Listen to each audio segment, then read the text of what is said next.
Whether you call them superheroes, metahumans, mutants, whatever, if they're part of the Marvel universe, they are all Marvels.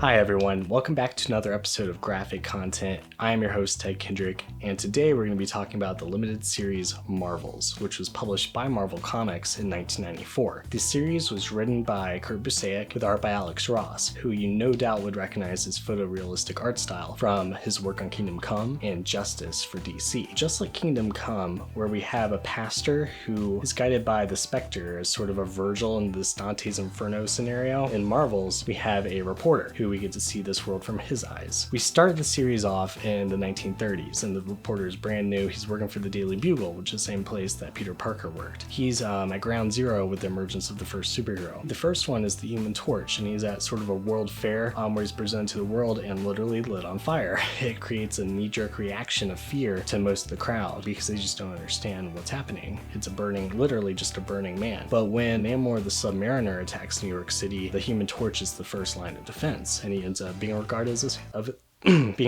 as a hero. So over the series, this reporter witnesses the emergence of these characters, and we get to sort of see the Marvel universe that we recognize unfold through his eyes. As someone who's mainly only familiar with the Marvel universe through the MCU, the Marvel Cinematic Universe, all the movies and everything, this was a great introduction to me to learn more about characters like the Fantastic Four, who I only know from some of the older movies and whatnot. This is a great series to read if you've just watched Endgame and you want more. It's especially effective because of Alex Ross's art style is so photorealistic, it's almost like you're watching another movie. But after the 1930s, we move into the 40s and we get to see Captain America emerge on the scene. World War II plays out, and the heroes who are around then help stop Hitler and the Axis powers. Captain America, just like in the films, gets put on ice, and then he emerges back in the 60s, where he joins Tony Stark and the rest of the Avengers that we know. Giant Man, Hank Pym, Wanda, and Vision, they form the Avengers together, and that all plays out similarly to what we've seen in the films as well. What is new material, though, that is only the sort of Marvel world that you can have in the comic books, because there's no production companies like Sony and Fox, and all the pieces are on the table here. We get an introduction to the Fantastic Four. They're kind of regarded as a celebrity couple in the 1960s, basically John and Jackie Kennedy.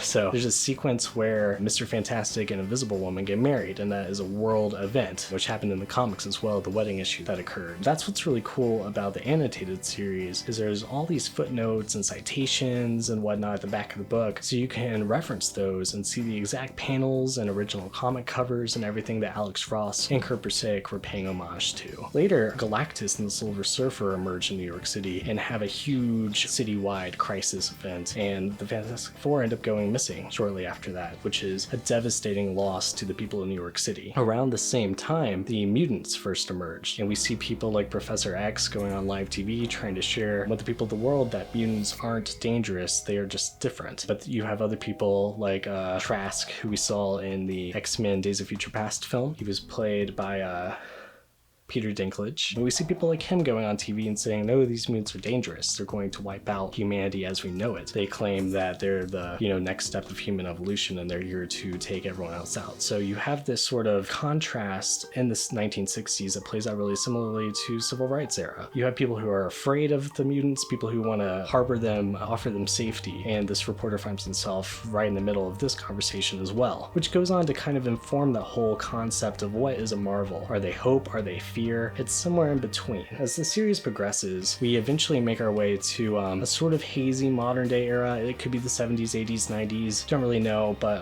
the reporter that we've been following for so long has aged into this world where it's all sort of normalized. And because he's working at the Daily Bugle, he's also working for J. Jonah Jameson, and he runs into Peter Parker every now and then. What gets really interesting, though, the reporter starts to befriend Gwen Stacy, who we all know is Spider-Man's girlfriend, and in the fateful comic in the 1970s, she dies, which changed so many readers' lives at the time. The death of Gwen Stacy also affects this series heavily. One of the last story arcs involves the reporter hunting down Doc Ock in prison, trying to get a confession out of him to prove that he mind-controlled Spider-Man led to Gwen Stacy's death and all this other stuff. And of course, being Doc Ock, he gloats about it and half admits it, but not enough to allow the reporter to really write what he was hoping to do. It ends with him writing a memoir of sorts that he calls Marvels, where he dumps his heart out out for his entire life's work investigating these larger-than-life characters, trying to rationalize them to the greater world. And his assistant, who's been helping him write, she helps him finish the book and kind of put a capstone on everything that he's done. So Marvels was an incredible series. I got to read it on an airplane recently,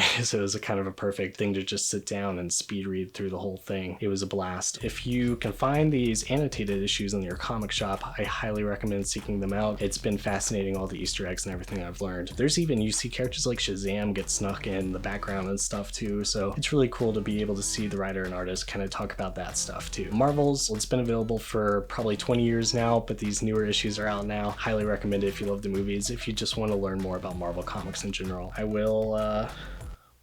don't know. I guess that's the episode. Thanks for listening, and we'll see you again in 2 weeks. Bye.